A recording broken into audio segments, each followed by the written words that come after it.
지난 설교에서 유대인들이 불신앙 가운데 있는 그 모습을 보면서 사도 바울이 안타까워하는 그 마음을 함께 나누었습니다.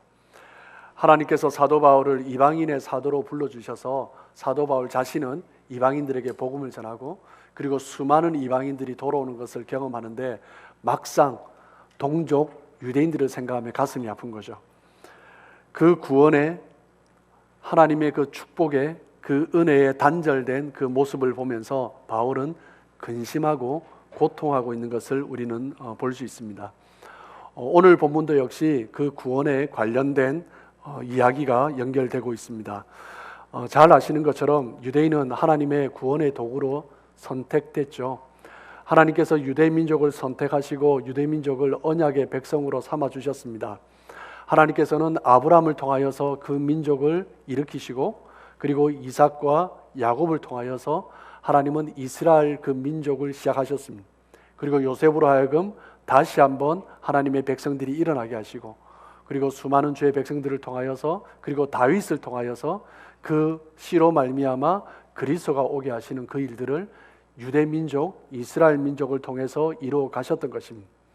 그런데 그 유대민족이 하나님 앞에 쓰임받고 그 그리스도가 나는 그런 은혜의 민족으로 쓰임받았는데 그런데 막상 지금 동족들은 보면은 하나님을 바르게 믿지 않고 있고 예수 그리스도를 구원자로 받아들이지 않는 그 모습을 보면서 사도 바울은 딜레마에 빠져 있는 거죠.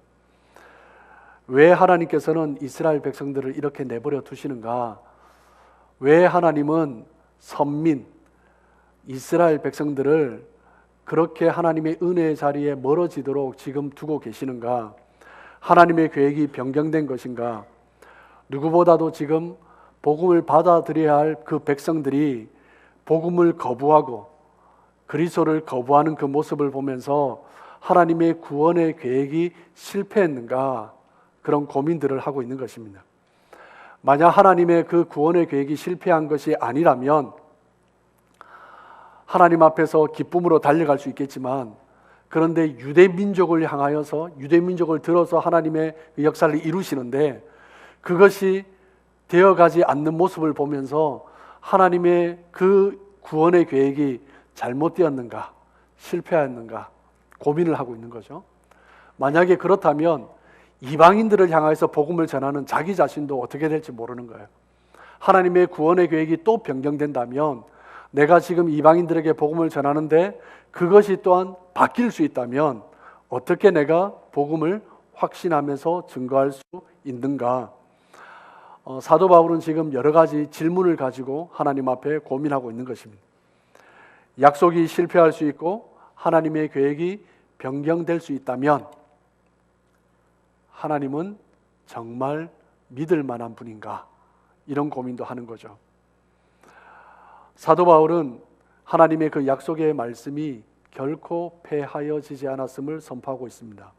오늘 로마서 9장 6절 말씀을 보시면 하나님의 말씀이 폐하여진 것 같지 않도다라고 선포를 하고 있습니다.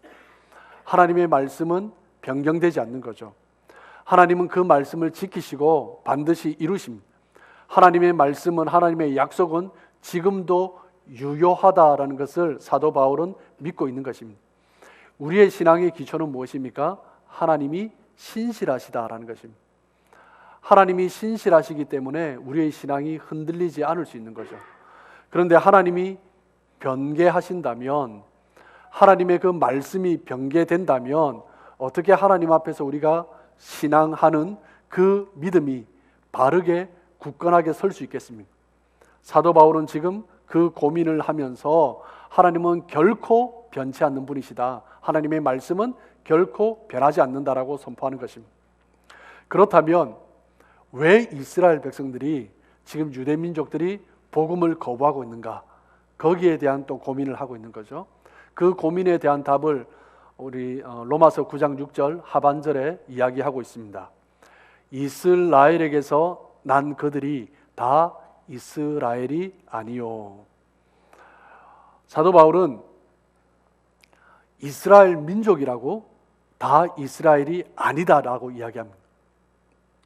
아브라함의 자손이라고 다 이스라엘이 아니다라고 이야기하는 거죠.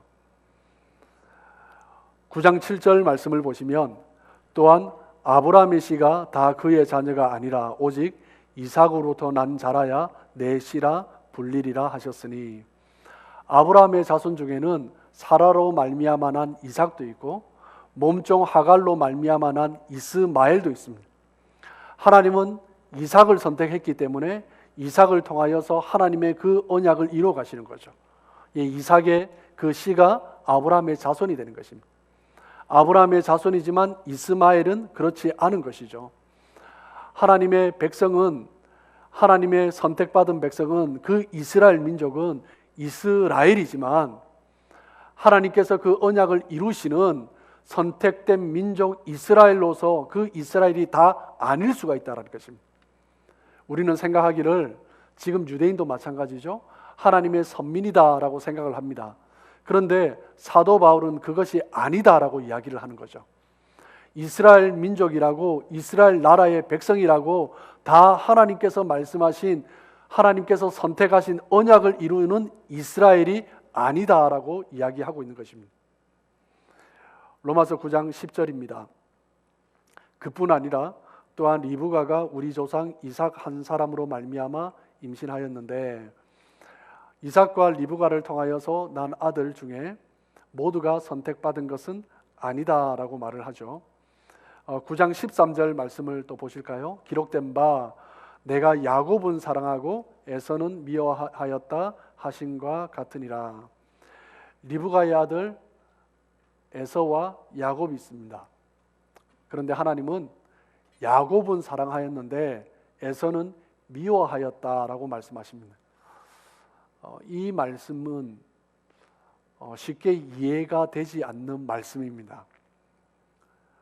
왜 하나님이 누구는 사랑하시고 누구는 미워하시는가? 하나님이 모든 사람을 사랑하셔서 독생자를 주셨다라고 말씀하셨는데 왜 하나님은 야곱은 사랑하시고 에서는 미워하셨다라고 말씀하시는가? 하나님의 사랑이 충만해야 되는데, 편만해야 되는데 왜 하나님은 편애하시는가? 우리는 고민을 하는 거죠. 하나님의 선택의 기준이 무엇인가? 라는 질문이 생깁니다. 로마서 9장 11절 말씀입니다. 그 자식들이 아직 나지도 아니하고 무슨 선이나 악을 행하지 아니한 때에 택하심을 따라 되는 하나님의 뜻이 행위로 말미암지 않고 오직 부르시는 이로 말미암아 서게 하려 하사.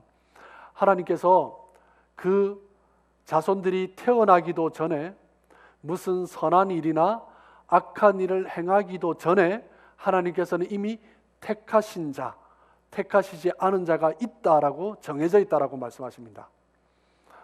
여기에서 또 우리가 하나 짚고 넘어가야 될 것은 선과 악의 문제입니다. 성경에서 말을 하고 있는 선과 악은 결코 윤리적인 것, 도덕적인 것, 사회법적인 기준으로 말씀하는 선과 악이 결코 아닙니다. 기독교에서의 선은 우리가 잘 알고 있듯이 하나님의 뜻을 알고 하나님의 뜻에 순종하는 것이 선입니다.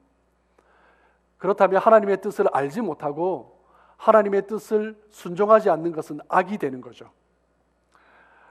하나님의 뜻에 맞는 행위가 선한 행위인데 하나님의 뜻을 알지 못하는 자들, 하나님의 택함을 받지 못하는 자들, 죄인들은 그 인생 가운데 결코 선을 이룰 수 없는 것입니다.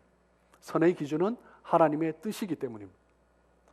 하나님의 뜻을 알지도 못하는데 어떻게 선을 이루어 갈 수 있겠습니까? 여러분, 기생 라합이 이스라엘의 정탐꾼을 숨겨주었습니다. 숨겨주면서 무엇을 했죠? 자신의 나라를 배반한 거죠. 나라를 판 것입니다. 선입니까? 악입니까? 우리의 윤리적, 도덕적인 기준으로 본다면 악입니다. 그런데 하나님은 선이다라고 말씀하시죠. 무엇 때문에요? 하나님의 뜻을 이루었기 때문입니다. 이스라엘 백성들이 전쟁을 할 때, 가나안 땅을 정복을 할 때 가나안 족속들과 싸워서 그들을 쳐서 무찌르고 살인했습니다. 여러분, 살인은 선입니까? 악입니까? 그런데 하나님께서 가나안 땅을 정복하고 그들을 살인할 때 선하다라고 말씀하시고, 그들을 다 멸하지 않고 남겨두었을 때 악하다라고 말씀하십니다. 하나님의 선의 기준은 우리가 생각하는 도덕적 윤리적인 기준이 아닙니다. 하나님의 선의 기준은 하나님의 뜻을 이루는가, 하나님의 뜻에 순종하는가, 그것이 선과 악의 기준이 되는 것입니다. 그러나 이삭과 야곱은 아직 태어나지도 않았습니다. 아직 태어나지도 않은 자를 향하여서 하나님은 선과 악에 대해서 이미 말씀하시는 거죠. 그들이 선을 행하지도 않고 악을 행하지도 않았는데 하나님이 이미 선택하신 것입니다. 다시 질문을 해봅니다. 그렇다면 하나님의 선택의 기준은 무엇인가 라는 것입니다. 왜 야곱은 선택하셨는가? 9장 13절 말씀을 보시면 내가 야곱은 사랑하였고 에서는 미워하였다라고 말씀하셨는데, 논리적이고 합리적인 설명입니까? 아니요, 결코 그렇지 않죠. 하나님은 결코 논리적으로 합리적으로 설명하지 않으셨습니다. 하나님께서 에서가 아닌 야곱을 선택하신 이유는 결코 우리 인간의 행위에 달린 것이 아니라, 우리 인간이 어떤 일을 행하느냐에 따라서 하는 것이 아니라 순전히 하나님 그분의 뜻이다라고 말씀을 하는 것입니다. 야곱은 사랑하였고 에서는 미워하였다. 사랑하고 미워하였다는 단어는 과거형입니다. 그들이 태어나기 전부터 하나님은 이미 사랑할 자를 선택하시고 미워할 자를 선택하셨다라는 것입니다. 로마서 9장 13절의 말씀은 말라기 1장에 있는 말씀을 인용해서 설명을 하고 있습니다. 말라기 1장 1절에서 5절까지의 말씀을 제가 읽어드리면, 여호와께서 말라기를 통하여 이스라엘에게 말씀하신 경고라. 여호와께서 이르시되 내가 너희를 사랑하였노라 하나 너희는 이르기를 주께서 어떻게 우리를 사랑하셨나이까 하는도다. 나 여호와가 말하노라. 에서는 야곱의 형이 아니냐. 그러나 내가 야곱을 사랑하였고 에서는 미워하였으며 그의 산들을 황폐하게 하였고 그의 산업을 광야의 이리들에게 넘겼느니라. 에돔은 말하기를 우리가 무너뜨림을 당하였으나 황폐한 곳을 다시 쌓으리라 하거니와 나 만군의 여호와는 이르노라. 그들은 쌓을지라도 나는 헐리라. 사람들이 그들을 일컬어 악한 지역이라 할 것이요 여호와의 영원한 진노를 받은 백성이라 할 것이며, 너희는 눈으로 보고 이르기를 여호와께서는 이스라엘 지역 밖에서도 크시다 하리라. 말라기 1장 1절에서 5절까지의 말씀을 잘 보시면 하나님께서 야곱은 사랑하시고 에서는 미워하신 창세기의 이야기가, 하나님께서 이스라엘은 사랑하시고 에돔은 미워하신 그 나라의 선택과 유교의 문제로 주님께서는 확장하고 있음을 볼 수가 있습니다. 야곱과 에서는 이스라엘과 에돔을 상징하는 이야기다라는 것이죠. 이스라엘 나라는 곧 하나님의 백성들의 나라이고, 에돔은 하나님을 거부한 자들, 하나님을 믿지 않는 자들, 하나님 밖에 있는 이방인들을 대표하는 나라인 것입니다. 야곱과 에서의 이야기는 하나님의 백성인 성도들, 성도로서 선택받은 그 하나님의 사랑과 하나님 밖에 있는 이방인들, 그 죄인들의 유기에 대해서 성경적으로 상징적으로 보여주고 있는 것입니다. 하나님께서 이삭과 야곱을 선택하신 것, 그리고 이스라엘과 이스라엘을 선택하시고 에돔을 유기하신 것, 하나님께서 이스마엘과 에서를 유기하신 것, 그것은 하나님의 백성은 선택하시고 하나님의 백성이 아닌 자는 유기하신 것. 이삭과 야곱, 이스라엘은 하나님의 백성이고, 그리고 에서와 이스마엘과 에돔은 하나님 밖에 있는 죄인들이다라는 것을 보여주고 있는 것입니다. 그럼에도 오늘 로마서 9장 말씀을 보면 편치 않는 구석이 또한 계속 있습니다. 그렇다면 하나님은 태어나기도 전에 선택하시고 태어나기도 전에 유기를 결정하셨는가? 내가 태어나고 싶어서 태어난 것도 아닌데 부모가 만나서 태어났고 하나님께서 피조물을 다 만드셨기 때문에 태어났는데 나 자신의 의사와 상관없이 유기된 사람들은 얼마나 억울한가 하는 것입니다. 그들의 의사와 상관없이 살다가 하나님께 유기되었기 때문에 결국 그들은 지옥으로 가게 될 것이고, 어떤 사람들은 태어나기 전부터 하나님께서 선택하셨기 때문에 그들은 이 땅을 살아가다가 영원한 천국의 삶을 누리게 되는 것입니다. 좀 너무하신 것 아닌가? 그 유기의 선택으로 말미암아 이 세상에 태어나는 사람들은 100년, 1000년도 아니고 영원한 형벌을 받게 된다라는 것입니다. 그렇다면 하나님의 선택의 기준은 무엇인가? 하나님께서 어떤 합리적인 이유도 없이, 논리적인 이유도 없이 하나님께서 선택과 유기를 결정하셨다면 독재자가 아닌가라는 질문도 하게 되는 것입니다. 누구는 사랑하고 누구는 미워하는 것이 정말 사랑의 하나님인가? 어떠한 정당한 이유도 없이 누구를 선택하고 누구를 유기한다면 하나님은 과연 정의로운 분이신가? 라는 질문을 하게 되는 것입니다. 하나님께서 자기 마음대로 선택하시고 유기하셔놓고 누구는 심판하고 누구는 천국으로 간다면 그 심판은 정당한 심판인가? 라는 질문도 하게 되는 거죠. 사도 바울은 지금 그런 질문들을 던지고 있는 것입니다. 그 질문에 대해 사도 바울은 지금 대답을 하고 있습니다. 로마서 9장 14절입니다. 그런즉 우리가 무슨 말을 하리요? 하나님께 불의가 있느냐? 그럴 수 없느니라. 사도 바울은 결코 하나님은 불의가 없으신 분이시다, 하나님은 공의로우시고 정의로운 분이시다 라고 이야기를 하고 있습니다. 그런데도 여전히 설명이 조금 부족하게 느껴집니다. 그래서인지 사도 바울은 설명을 추가하죠. 로마서 9장 19절부터 오늘 우리가 읽지 않았지만 또 설명을 추가하고 있습니다. 19절 말씀을 보시면 혹 내가 내게 말하기를 그러면 하나님이 어찌하여 허물하시느냐? 누가 그 뜻을 대적하느냐 하리니, 하나님께서는 허물이 없으시기 때문에 하나님은 의롭다, 하나님의 뜻은 의롭다라고 이야기하고 있는 거죠. 9장 20절입니다. 이 사람아 내가 누구기에 감히 하나님께 반문하느냐? 지음을 받은 물건이 지은 자에게 어찌 나를 이같이 만들었느냐 말하겠느냐?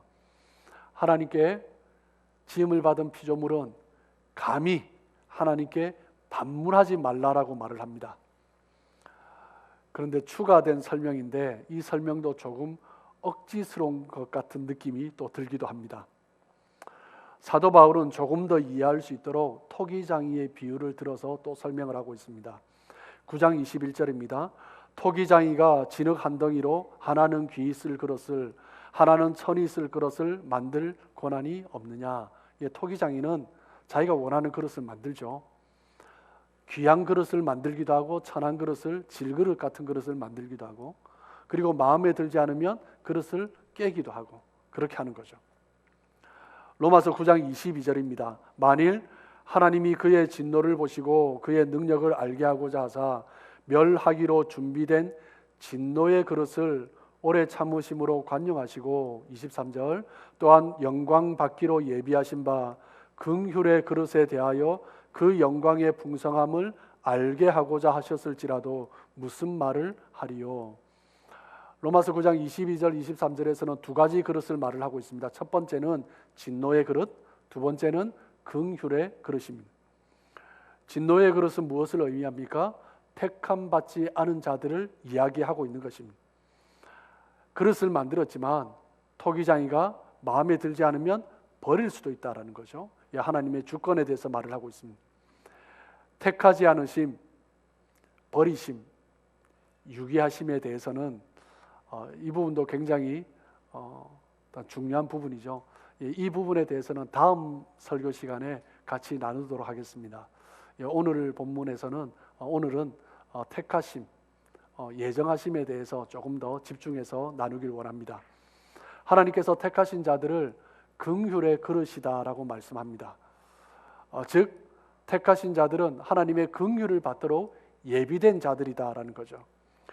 우리는 도무지 하나님의 구원을 받을 수 없는 자들인데 하나님께서 긍휼히 여기셨기 때문에 우리는 그 구원의 은혜를 경험할 수 있다라는 것입니다. 우리의 모습을 돌아보면 스스로 내가 구원받을 수 있는 자다라고 말을 할 수 있는 사람이 어디에 있겠습니까? 하나님께서 우리를 그럼에도 불구하고 택하여 주신 것입니다.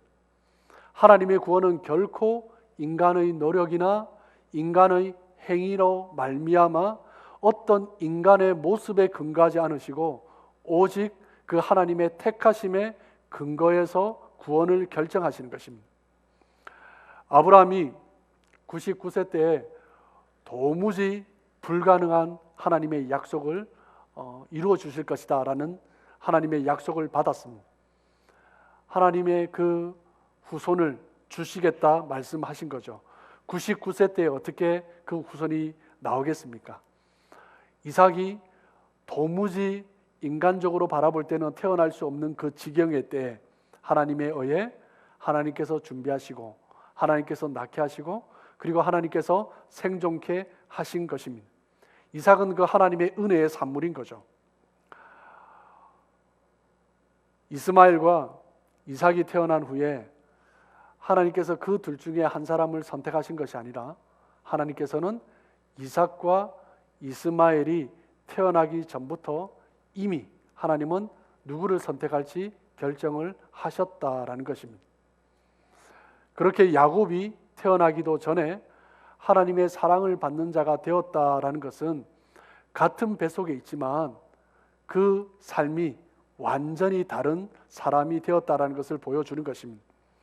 한 사람은 하나님의 백성으로 선택된 사람으로, 한 사람은 유기된 사람으로 이미 결정되어진 상태로 어머니 뱃속에 있었다라는 거죠. 그 뱃속에 있으면서 야곱과 에서가 얼마나 많이 다투었는지 모릅니다. 그래서 이삭이 하나님 앞에 나가서 묻기도 하죠. 하나님의 그 대답은 무엇이냐면 하나님께서 이미 선택하신 자가 있다라는 것입니다. 오늘 본문을 쓰고 있는 사도 바울도 자기 자신이 태어나기 전부터 하나님의 부르심을 받았다라고 이야기하고 있습니다. 갈라디아서 1장 15절 말씀을 보시면 자기 자신이 태에 있기 전부터 하나님께서 자신을 택하시고 하나님의 그 은혜로 말미암아 나를 부르셨다라고 말씀을 하고 있습니다. 갈라디아서 1장 16절입니다. 하나님께서 그의 아들을 이방인에게 전하기 위하여서 사도 바울을 태에 있을 때부터 하나님께서 이방인의 사도로 불러주셨다라고 말씀하죠. 태에 있을 때부터 그 부모와 혈육과 하나님이 의논하지도 않으시고 하나님께서 사도 바울을 이방인의 사도로 세워주신 것입니다. 사도 바울은 다메섹 도상에서 주님을 만났습니다. 다메섹 도상에서 주님을 만나면서 주님의 부르심을 받았습니다. 그리고 사도 바울은 유대인들에게, 동족 유대인들에게 가서 이 예수 그리스도 메시아를 증거하기 위해서 나아갔습니다. 그런데 동족 유대인들이 거부하는 거죠. 그때 하나님 앞에 기도합니다. 어떻게 해야 됩니까? 그때 하나님이 이방인에게 가서 복음을 증거하라라고 말씀을 주시는 거죠. 사도 바울은 그때 이방인을 향한 사도로서 부름을 받았습니다. 사도 바울은 그렇게 생각했습니다. 우리도 그렇게 생각하죠. 그런데 사도 바울이 하나님의 뜻을 깨닫고 난 이후에 나를 부르신 것은 다메섹 도상에서가 아니라, 그리고 복음을 받지 않는 유대인들 때문에 예루살렘 성전에서 기도할 때가 아니라 태중에 있을 때부터, 창세전부터 하나님께서 나를 택하시고 나를 이방인의 사도로 불러주셨다라는 것을 깨달은 것입니다. 예수님은 어떻습니까? 예수님도 마찬가지죠. 공생애를 시작하시면서 하늘이 열리면서 비둘기 같은 성령이 그 위에 임하셨을 때 하나님의 택정하심, 부르심이 시작되었습니까? 아니죠. 예수님께서 아기 예수로 이 땅에 오실 때 그때 하나님의 부르심이, 택하심이 시작되었습니까? 아니죠. 태초부터, 창세전부터 예수님, 독생자 예수 그리스도를 보내주시기로 하나님은 이미 결정하신 것입니다. 창세전에 택하시고 예정하신 자들을 위해서 하나님께서는 창세전에 아들 예수를 보내주시고 그 아들 예수로 말미암아 하나님께서 택하신 자들을 다시 구원하시는 그 구원의 일을 이루어 가시는 거죠. 그것이 바로 구속사인 것입니다. 하나님의 백성은 이 땅에 태어난 많은 무리 중에 선택된 것이 아니라 하나님의 백성은 창세전부터 하나님께서 선택하신 것입니다. 그것이 바로 하나님의 예정과 선택인 것입니다. 야곱은 태어나기 전부터 하나님의 사랑하심을 입었습니다. 하나님의 사랑하심을 입었다라는 것은 하나님의 백성으로 인침을 받았다라는 거죠. 하나님의 백성이 되었다라는 것은 의인이다라는 말씀입니다. 의인이 되었다라는 것은 성경에서도 말을 하죠. 의인은 없나니 하나도 없음에. 이 땅에 의인이 없는데 하나님께서는 태어나기 전부터 야곱을 사랑하셨고 야곱을 의인이라고 불러주셨다라는 것입니다. 우리가 잘 아는 이야기 중에 거지와 왕자 이야기가 있습니다. 이 이야기가 우리의 이야기를 잘 설명해 주는 것 같습니다. 왕자가 자신을 닮은 거지를 만납니다. 그리고 옷을 바꿔 입죠. 그리고 궁 밖으로 나갑니다. 거지 옷을 입었지만 이 사람은 누굽니까? 왕자죠. 궁 밖에 나가서 사람들을 만납니다. 거지 옷을 입은 사람이 큰 소리 치면서 사람들을 시키죠. 그러니까 사람들이 어떻게 합니까? 조롱하기 시작합니다. 자기 자신은 거지 옷을 입었지만 자기 자신은 여전히 왕자인 것입니다. 왕자인데 거지 옷을 입었다고 거지처럼 살면 그것만큼 가슴 아픈 일이 없는 거죠. 우리가 이 땅에 원죄로 말미암아 죄된 육신의 옷을 입고 있지만 우리는 하나님의 선택을 받은 자들입니다. 우리는 태어날 때부터 그 원죄로 말미암아 죄된 옷을 입고 있지만 우리의 정체성은 하나님의 자녀, 하나님의 아들인 것입니다. 우리는 언제 의인이 되었습니까? 우리가 예수님을 믿음으로 말미암아 그때 의인이 되었습니까? 아니요, 그렇지 않습니다. 성경은 창세전부터 우리를 의인으로 예정하셨습니다. 그때부터 우리는 의인이 된 것입니다. 야곱이 이스라엘이 되었습니다. 언제 이스라엘이 되었습니까? 야복 강가에서 하나님의 사자와 씨름할 때 그때 이스라엘이 되었습니까? 아니요, 그렇지 않습니다. 그 전에 베델에서 하나님을 만났을 때 그때 이스라엘이 되었습니까? 아니요, 그렇지 않습니다. 야곱은 이미 이스라엘이었습니다. 하나님께서 이미 사랑하셨고 창세전부터 태중에 있을 때부터 야곱은 이스라엘이었습니다. 하나님의 택한 자였다라는 거죠. 그런데 하나님 앞에서 기도하고 야복 강가에서 베델에서 하나님을 만나면서 자기 자신이 이스라엘이라는 것을 다시 회복하기 시작하는 것입니다. 하나님은 이미 이스라엘이라고 불러주셨는데 나는 내가 자각하지 못하였던 그 신분을 내가 깨달아 알아가는 거죠. 그 신분을 되찾은 것입니다. 성도의 삶은 신분에 하나님께서 우리를 예정하신 우리의 신분을 되찾아가는 과정의 삶이 우리 성도의 삶인 것입니다. 우리가 믿음으로 살아가며 의롭게 되어 가는 것이 아니라 우리가 이 땅에서 선한 일을 하면서 착한 일을 하면서 의로움을 이루어가는 것이 아니라 하나님께서는 태초부터 우리를 의롭다고 하셨습니다.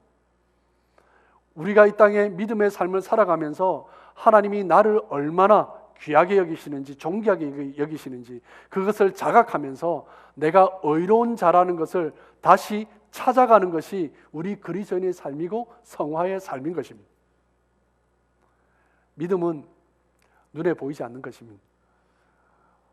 언약은 눈에 보이지 않습니다. 그렇기 때문에 믿음 생활하기가 언약을 지키기가 참 어려울 때가 많습니다. 아브라함의 가계에 흐르는 축복은 장자권을 통하여서 이어져 왔습니다.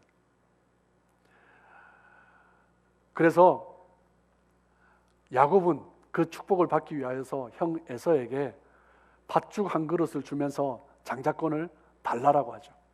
에서는 팥죽 한 그릇에 장자권을 팔아버렸습니다. 여러분, 만약에 야곱이 팥죽 한 그릇을 가지고 형 에서가 잡아온 곰이라든지 짐승과 바꾸자고 했으면 에서가 바꾸었을까요? 아니요, 바꾸지 않았을 것입니다. 무엇 때문에요? 눈에 보이는 것이기 때문입니다. 눈에 보이는 것보다 눈에 보이지 않는 장자권이 더 중요한데 에서는 그것을 몰랐던 것입니다. 장자권 속에 흐르는 하나님의 축복을 깨닫지 못했기 때문에 야곱에게 그냥 쉽게 팥죽 한 그릇에 넘겨버린 거죠. 물론 장자권이 야곱에게 간 것은 하나님의 섭리입니다. 그 섭리를 이삭과 리브가도 이미 알고 있었습니다. 로마서 9장 12절에는 뭐라고 말을 합니까? 리브가에게 이르시되 큰 자가 어린 자를 섬기리라 하셨나니, 이미 리브가에게 말씀하셨어요. 큰 자 에서가 작은 자 야곱을 섬기리라 이야기했습니다. 야곱과 에서가 태어나기 전부터 태에서 너무 많이 싸웠어요. 그래서 아버지 이삭이 하나님께 묻습니다. 도대체 얘들이 뭐가 되려고 태중에서부터 그렇게 싸웁니까? 그것이 기도 제목이 되었습니다. 그래서 이삭이 하나님 앞에 나가서 묻죠. 그때 하나님이 대답해 주십니다. 창세기 25장 23절 말씀입니다. 하나님께서 이삭에게 말씀해 주십니다. 두 국민이, 두 나라가 내 태중에 있다. 이 두 민족이 나누게 될 것이다. 그런데 큰 자가 작은 자를 섬기게 될 것이다. 하나님께서 이삭에게 태중에 있을 때 말씀해 주셨습니다. 그럼에도 불구하고 이삭은 마지막까지 그 장자의 축복을 누구에게 주려고 했어요? 에서에게 주려고 했죠. 하나님께서 언약을 주셨음에도 불구하고 우리 사람의 일반적인 방법, 사람의 당연한 방식으로 장자권을 주려고 하는 것입니다. 이삭은 큰아들 에서가 잡아다 주는 고기가 좋았습니다. 고기 먹는 것을 즐겨했죠. 그래서 또 에서가 더 좋았는지 모르겠습니다. 마귀는 눈에 보이는 것으로 눈에 보이지 않는 것을 하찮게 여기도록 우리를 유혹합니다. 이삭에게도 마찬가지고 지금 우리에게도 마찬가지입니다. 눈에 보이는 것을, 눈에 보이지 않는 것을 주면서 유혹을 해서 그것을 흔들어 버리는 거죠. 우리의 믿음의 정체성을 흔들어 버리는 것입니다. 에서가 왜 그렇게 장자권을 쉽게 줘버렸습니까? 눈에 보이는 것은 귀하게 여기고 눈에 보이지 않는 것은 소홀하게 여겼기 때문입니다. 마귀의 속임수죠. 마귀는 광야에서 예수님을 시험할 때도 동일한 방법을 썼습니다. 떡을 주겠다. 뛰어내려봐라. 천사가 시중들 것이다. 나에게 절하면 이 높은 것을 보여주면서 모든 것을 다, 권세를 다 주겠다. 눈에 보이는 것을 주겠다라는 것입니다. 눈에 보이는 것을 주겠다라고 유혹하면서 무엇을 뺏으려고 했습니까? 하나님의 아들의 능력, 하나님의 아들의 정체성, 하나님의 아들의 권세를 빼앗으려고 한 거죠. 눈에 보이는 것을 주면서 눈에 보이지 않는 더 귀한 것을 빼앗아가는 것입니다. 마귀는 항상 눈에 보이는 것을 가지고 눈에 보이지 않는 더 귀한 것을 바꾸고자 우리에게 미혹하는 것입니다. 그래서인지 사람들은 아주 쉽게 넘어갑니다. 눈에 보이는 것은 감각적으로 인지가 가능한데 눈에 보이지 않는 것은 인지할 수 없기 때문에 그냥 보이는 것을 쫓아가는 거죠. 언약을 잃어버리는 것입니다. 아브라함과 사라가 하나님의 약속을 받았어요. 언약을 받았습니다. 태가 끊긴 것 같아요. 그래서 어떻게 합니까? 약속은 가지고 있어요. 후손을 주겠다. 그런데 이 약속을 이루는 방법이 뭐예요? 자신의 방법인 것입니다. 몸종 하갈을 통해서 자손을 낳는 것입니다. 하나님께서 후손을 주시겠다 하셨으니 사라는 안 될 것 같고 사라도 생각하니까 우습고 그러니까 몸종 하갈을 통해서 후손을 낳자라고 하는 거죠. 하나님의 약속은 믿고 붙들고 있는데 그 약속을 이루는 방법이 지극히 인간적인 방법인 거죠. 하나님의 약속은 하나님께서 이루시는데 우리는 눈에 보이는 것으로 해결하려고 하는 것입니다. 그것이 믿음입니까? 아니요, 그렇지 않죠. 그 행위로 말미암아 이삭과 이스마엘이 지금도 싸우는 것 아닙니까? 하나님의 약속을 붙들었는데 하나님의 약속을 이루는 방법이 하나님의 방법이 아니라 인간의 방법으로 하기 때문에 갈등이 생기고 싸움이 생기는 거 아닙니까? 그것이 하나님의 뜻이 아니었습니까? 라고 말을 하는 거죠. 하나님의 약속은 인간의 모습이나 인간의 행위에 근거한 것이 아닙니다. 하나님의 약속은 창세전부터 예비하신 그 하나님의 계획에 따라 하나님께서 친히 이루어 가시는 것입니다. 이스마엘은 하나님의 은혜를 떠난 인간의 모습, 그 결과를 보여줍니다. 하나님의 약속을 믿고 있음에도 불구하고 그 약속이 이루어지는 것을 기다리지 못하고 인간적인 방법으로 행했을 때 나타나는 결과가 이스마엘인 것입니다.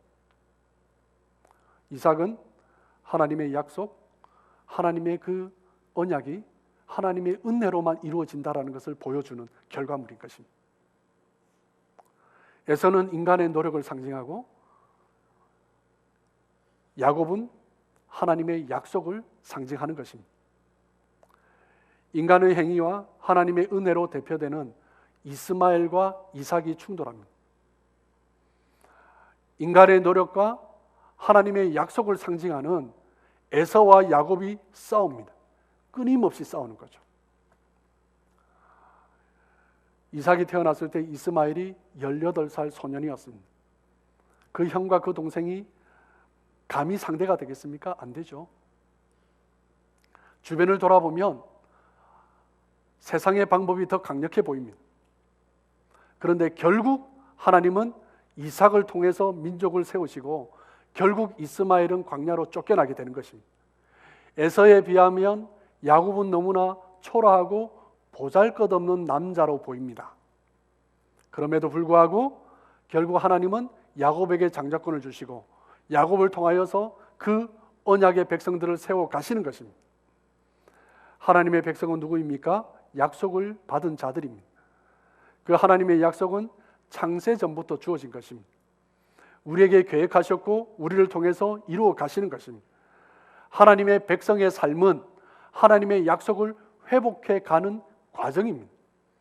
하나님의 백성의 삶은 하나님의 약속을 붙들고 언약을 붙들고 하나님께서 친히 이루어 가시는 것을 보면서 하나님이 얼마나 귀한 분인지, 내가 얼마나 존귀한 자인지 그것을 깨달아 가는 것입니다.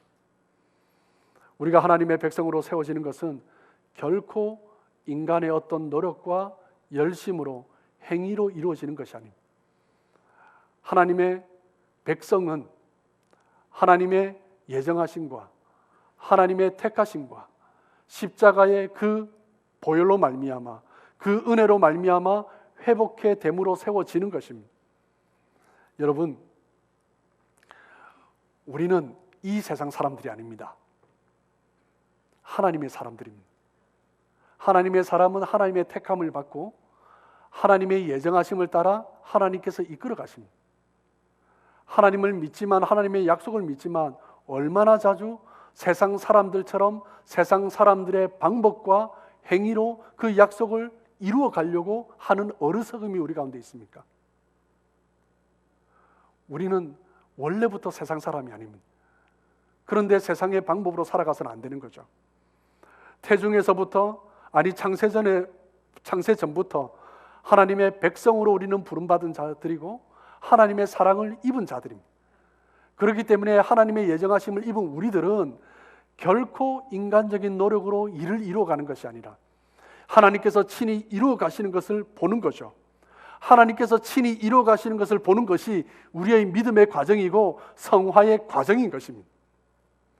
우리가 어떤 선한 일을 행함으로 의롭게 되는 것이 성화가 아니라 하나님의 약속을 하나님께서 친히 이루어 가시는 것을 목도하면서 하나님 앞에 영광 돌리고 하나님이 친히 이루어 가신다는 것을 고백하며 살아가는 삶이 성화의 삶 가운데 나아가는 것입니다.